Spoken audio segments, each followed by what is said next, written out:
بسم الله الرحمن الرحيم. الرحمن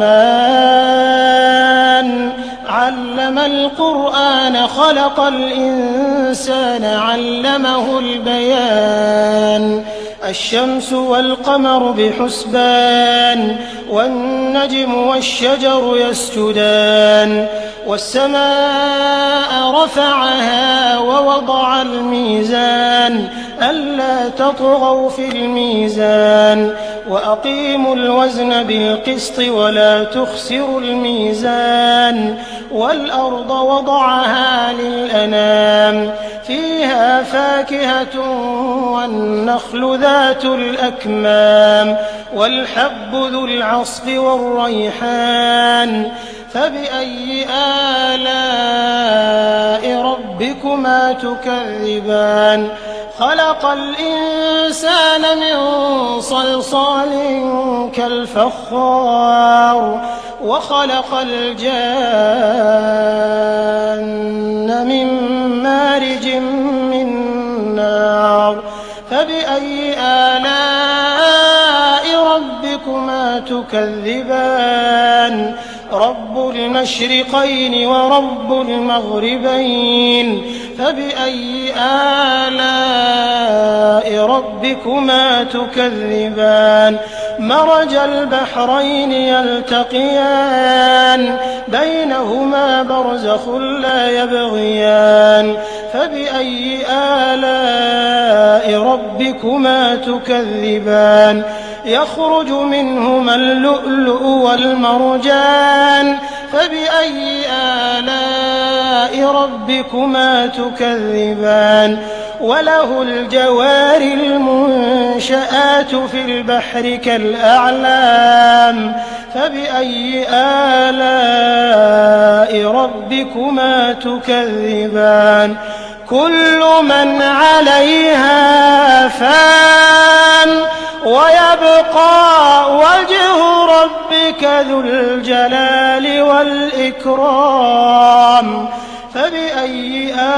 آلاء ربكما تكذبان يسأله من في السماوات والأرض كل يوم هو في شأن فبأي آلاء ربكما تكذبان سنفرغ لكم أيها الثقلان فبأي آلاء ربكما تكذبان يا معشر الجن والإنس إن استطعتم أن تنفذوا من أقطار السماوات والأرض فانفذوا لا تنفذون إلا بسلطان فبأي آلاء ربكما تكذبان يرسل عليكما شواظ من نار ونحاس فلا تنتصران فبأي آلاء ربكما تكذبان فإذا انشقت السماء فكانت وردة كالدهان فبأي آلاء ربكما تكذبان فيومئذ لا يسأل عن ذنبه إنس ولا جان فبأي آلاء ربكما تكذبان يعرف المجرمون بسيماهم فيؤخذ بالنواصي والأقدام فبأي آلاء ربكما تكذبان هذه جهنم التي يكذب بها المجرمون يطوفون بينها وبين حميم آن فبأي آلاء ربكما تكذبان ولمن خاف مقام ربه جنتان فبأي آلاء ربكما تكذبان ذواتا أفنان فبأي آلاء ربكما تكذبان فيهما عينان تجريان فبأي آلاء ربكما تكذبان فيهما من كل فاكهة زوجان فبأي آلاء ربكما تكذبان متكئين على فرش بطائنها من استبرق وجنى الجنتين دان فبأي آلاء ربكما تكذبان فيهن قاصرات الطرف لم يطمثهن إنس قبلهم ولا جان فبأي آلاء ربكما تكذبان كأنهن الياقوت والمرجان فبأي آلاء ربكما تكذبان هل جزاء الإحسان إلا الإحسان فبأي آلاء ربكما تكذبان ومن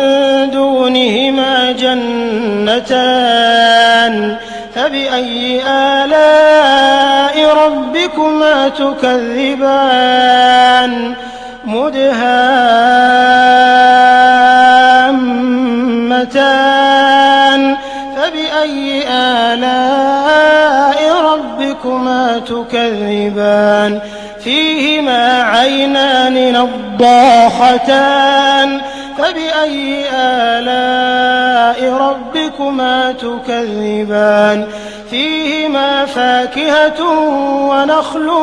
ورمان فبأي آلاء ربكما تكذبان فيهن خيرات حسان فبأي آلاء ربكما تكذبان حور مقصورات في الخيام فبأي آلاء ربكما تكذبان لم يطمثهن إنس قبلهم ولا جان فبأي آلاء ربكما تكذبان متكئين على رفرف خضر وعبقري حسان فبأي آلاء ربكما تكذبان تبارك اسم ربك ذي الجلال والإكرام. بسم الله الرحمن الرحيم. ياسين والقرآن الحكيم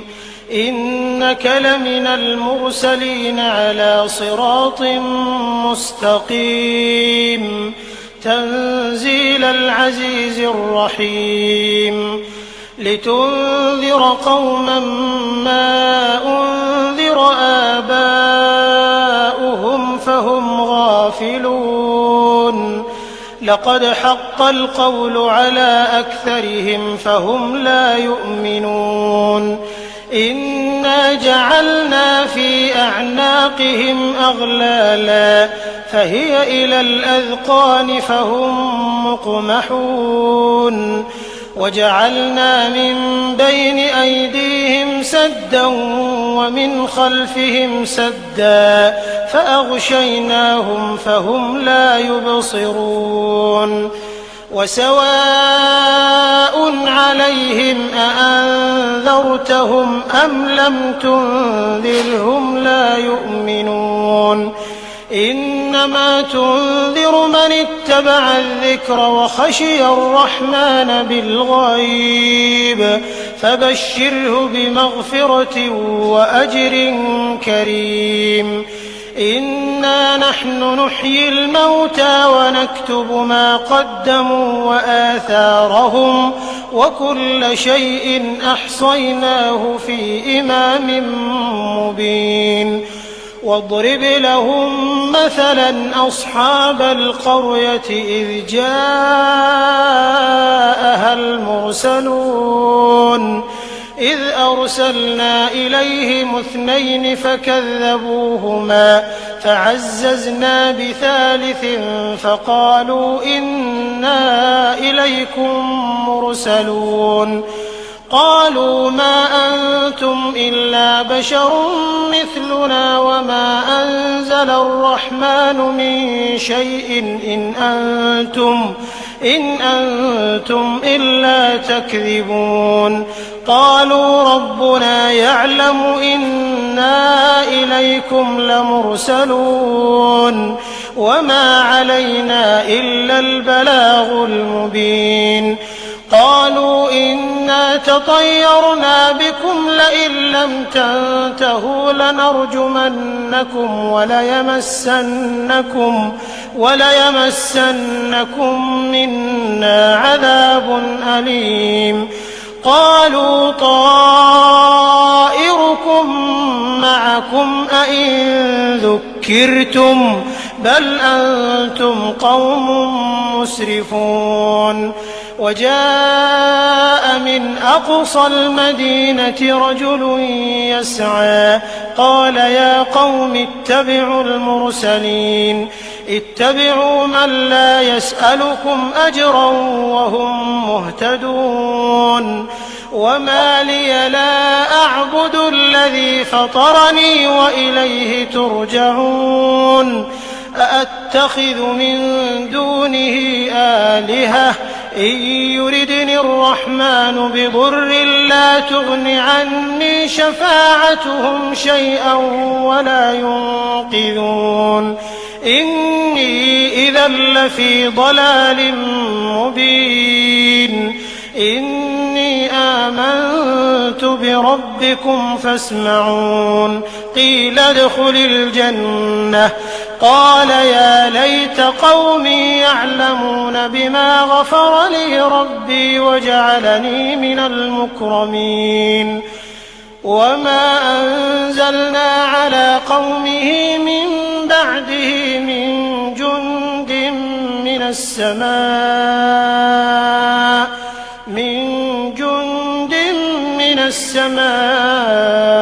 وما كنا منزلين. إن كانت إلا صيحة واحدة فإذا هم خامدون. يا حسرة على العباد ما يأتيهم من رسول إلا كانوا به يستهزئون. ألم يروا كم أهلكنا قبلهم من القرون أنهم إليهم لا يرجعون. وإن كل لما جميع لدينا محضرون. وآية لهم الأرض الميتة أحييناها وأخرجنا منها حبا فمنه يأكلون. وجعلنا فيها جنات من نخيل وأعناب وفجرنا فيها من العيون ليأكلوا من ثمره وما عملته أيديهم أفلا يشكرون. سبحان الذي خلق الأزواج كلها مما تنبت الأرض ومن أنفسهم ومما لا يعلمون. وآية لهم الليل نسلخ منه النهار فإذا هم مظلمون. والشمس تجري لمستقر لها ذلك تقدير العزيز العليم. والقمر قدرناه منازل حتى عاد كالعرجون القديم لا الشمس ينبغي لها أن تدرك القمر ولا الليل سابق النهار وكل في فلك يسبحون وآية لهم أنا حملنا ذريتهم في الفلك المشحون وخلقنا لهم من مثله ما يركبون وإن نشأ نغرقهم فلا صريخ لهم ولا هم ينقذون إلا رحمة منا ومتاعا إلى حين وإذا قيل لهم اتقوا ما بين أيديكم وما خلفكم لعلكم ترحمون وما تأتيهم من آية من آيات ربهم إلا كانوا عنها معرضين وإذا قيل لهم أنفقوا مما رزقكم الله قال الذين كفروا للذين آمنوا أنطعم من لو يشاء الله أطعمه إن أنتم إلا في ضلال مبين ويقولون متى هذا الوعد إن كنتم صادقين ما ينظرون إلا صيحة واحدة تأخذهم وهم يخصمون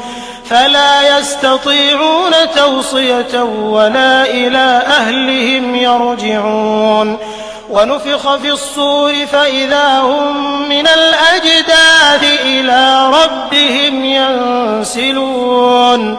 قالوا يا ويلنا من بعثنا من مرقدنا هذا ما وعد الرحمن وصدق المرسلون إن كانت إلا صيحة واحدة فإذا هم جميع لدينا محضرون فاليوم لا تظلم نفس شيئا ولا تجزون إلا ما كنتم تعملون إن أصحاب الجنة اليوم في شغل فاكهون هم وأزواجهم في ظلال على الأرائك متكئون لهم فيها فاكهة ولهم ما يدعون سلام قولا من رب رحيم وامتازوا اليوم أيها المجرمون ألم أعهد إليكم يا بني آدم ألا تعبدوا الشيطان إنه لكم عدو مبين وأن اعبدوني هذا صراط مستقيم ولقد أضل منكم جبلا كثيرا أفلم تكونوا تعقلون هذه جهنم التي كنتم توعدون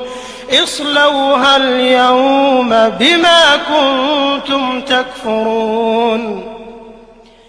اليوم نختم على أفواههم وتكلمنا أيديهم وتشهد أرجلهم بما كانوا يكسبون ولو نشاء لطمسنا على أعينهم فاستبقوا الصراط فأنى يبصرون ولو نشاء لمسخناهم على مكانتهم فما استطاعوا مضيا ولا يرجعون ومن نعمره ننكسه في الخلق أفلا يعقلون وما علمناه الشعر وما ينبغي له إن هو إلا ذكر وقرآن مبين لينذر من كان حيا ويحق القول على الكافرين أولم يروا أنا خلقنا لهم مما عملت أيدينا أنعاما فهم لها مالكون وذللناها لهم فمنها ركوبهم ومنها يأكلون ولهم فيها منافع ومشارب أفلا يشكرون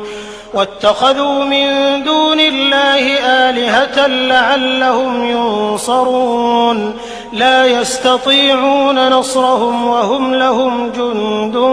محضرون فلا يحزنك قولهم إنا نعلم ما يسرون وما يعلنون أولم ير الإنسان أنا خلقناه من نطفة فإذا هو خصيم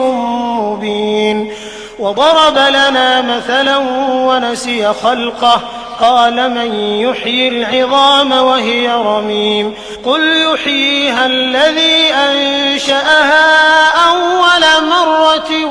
وهو بكل خلق عليم الذي جعل لكم من الشجر الأخضر نارا فإذا أنتم منه توقدون أوليس الذي خلق السماوات والأرض بقادر على أن يخلق مثلهم بلى وهو الخلاق العليم إنما أمره إذا أراد شيئا أن يقول له كن فيكون فسبحان الذي بيده ملكوت كل شيء وإليه ترجعون. بسم الله الرحمن الرحيم. إذا وقعت الواقعة ليس لوقعتها كاذبة خافضة رافعة إذا رجت الأرض رجا وبست الجبال بسا فكانت هباء منبثا وكنتم أزواجا ثلاثة فأصحاب الميمنة ما أصحاب الميمنة وأصحاب المشأمة ما أصحاب المشأمة والسابقون السابقون أولئك المقربون في جنات النعيم ثلة من الأولين وقليل من الآخرين على سرر موضونة متكئين عليها متقابلين يطوف عليهم ولدان مخلدون بأكواب وأباريق وكأس من معين لا يصدعون عنها ولا ينزفون وفاكهة مما يتخيرون ولحم طير مما يشتهون وحور عين كأمثال اللؤلؤ المكنون جزاء بما كانوا يعملون لا يسمعون فيها لغوا ولا تأثيما إلا قيلا سلاما سلاما وأصحاب اليمين ما أصحاب اليمين في سدر مخضود وطلح منضود وظل ممدود وماء مسكوب وفاكهة كثيرة لا مقطوعة ولا ممنوعة وفرش مرفوعة إنا أنشأناهن إنشاء فجعلناهن أبكارا عربا أترابا لأصحاب اليمين ثلة من الأولين وثلة من الآخرين وأصحاب الشمال ما أصحاب الشمال في سموم وحميم وظل من يحموم لا بارد ولا كريم إنهم كانوا قبل ذلك مترفين وكانوا يصرون على الحنث العظيم وكانوا يقولون أئذا متنا وكنا ترابا وعظاما أئنا لمبعوثون أو آباؤنا الأولون قل إن الأولين والآخرين لمجموعون إلى ميقات يوم معلوم ثم إنكم أيها الضالون المكذبون لآكلون من شجر من زقوم فمالئون منها البطون فشاربون عليه من الحميم فشاربون شرب الهيم هذا نزلهم يوم الدين نحن خلقناكم فلولا تصدقون أفرأيتم ما تمنون أأنتم تخلقونه أم نحن الخالقون نحن قدرنا بينكم الموت وما نحن بمسبوقين على أن نبدل أمثالكم وننشئكم فيما لا تعلمون ولقد علمتم النشأة الأولى فلولا تذكرون أفرأيتم ما تحرثون أأنتم تزرعونه أم نحن الزارعون لو نشاء لجعلناه حطاما فظلتم تفكهون إنا لمغرمون بل نحن محرومون أفرأيتم الماء الذي تشربون أأنتم أنزلتموه من المزن أم نحن المنزلون لو نشاء جعلناه أجاجا فلولا تشكرون أفرأيتم النار التي تورون أأنتم أنشأتم شجرتها أم نحن المنشئون نحن جعلناها تذكرة ومتاعا للمقوين فسبح باسم ربك العظيم فلا أقسم بمواقع النجوم وإنه لقسم لو تعلمون عظيم إنه لقرآن كريم في كتاب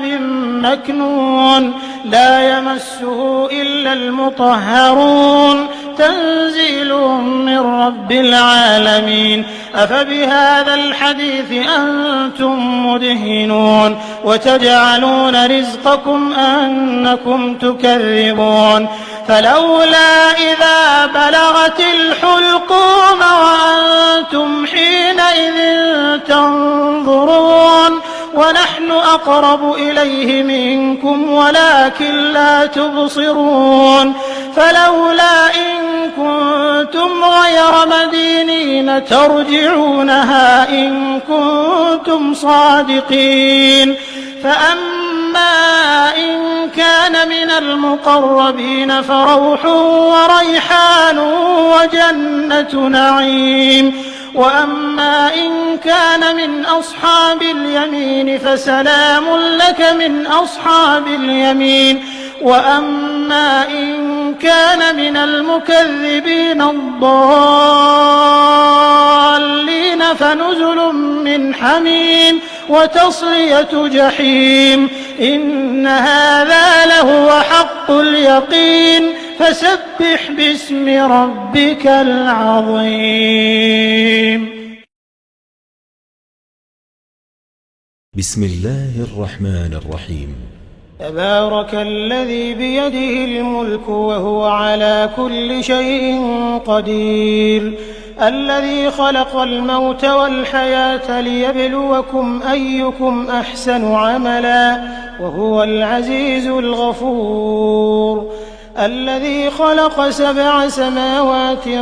طباقا ما ترى في خلق الرحمن من تفاوت فارجع البصر هل ترى من فطور ثم ارجع البصر كرتين ينقلب إليك البصر خاسئا وهو حسير ولقد زينا السماء الدنيا بمصابيح وجعلناها رجوما للشياطين وأعتدنا لهم عذاب السعير وللذين كفروا بربهم عذاب جهنم وبئس المصير إذا ألقوا فيها سمعوا لها شهيقا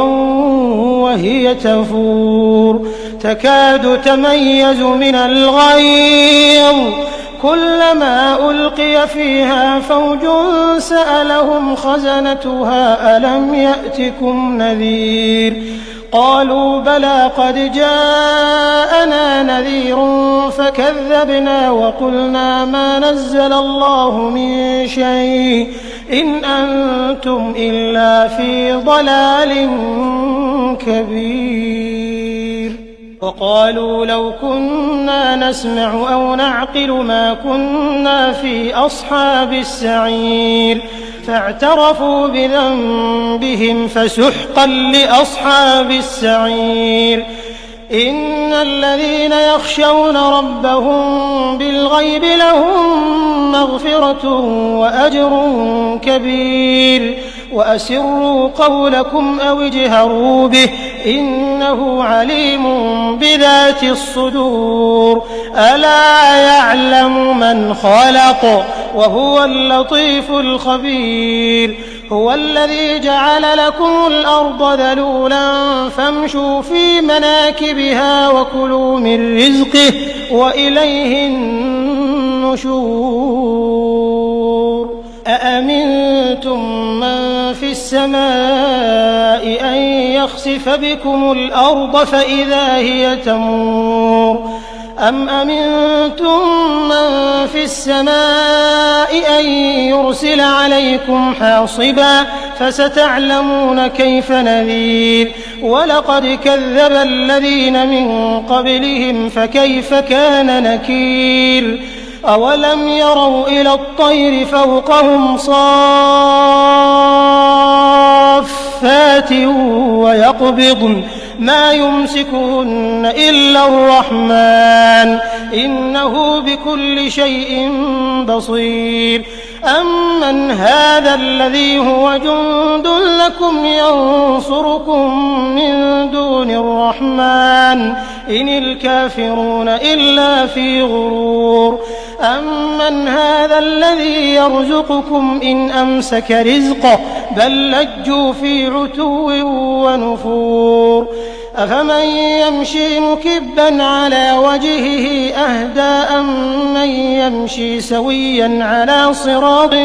مستقيم قل هو الذي أنشأكم وجعل لكم السمع والأبصار والأفئدة قليلا ما تشكرون قل هو الذي ذرأكم في الأرض وإليه تحشرون ويقولون متى هذا الوعد إن كنتم صادقين قل إنما العلم عند الله وإنما أنا نذير مبين فلما رأوه زلفة سيئت وجوه الذين كفروا وقيل هذا الذي كنتم به تدعون قل أرأيتم إن أهلكني الله ومن معي أو رحمنا فمن يجير الكافرين من عذاب أليم قل هو الرحمن آمنا به وعليه توكلنا فستعلمون من هو في ضلال مبين قل أرأيتم إن أصبح ماؤكم غورا فمن يأتيكم بماء معين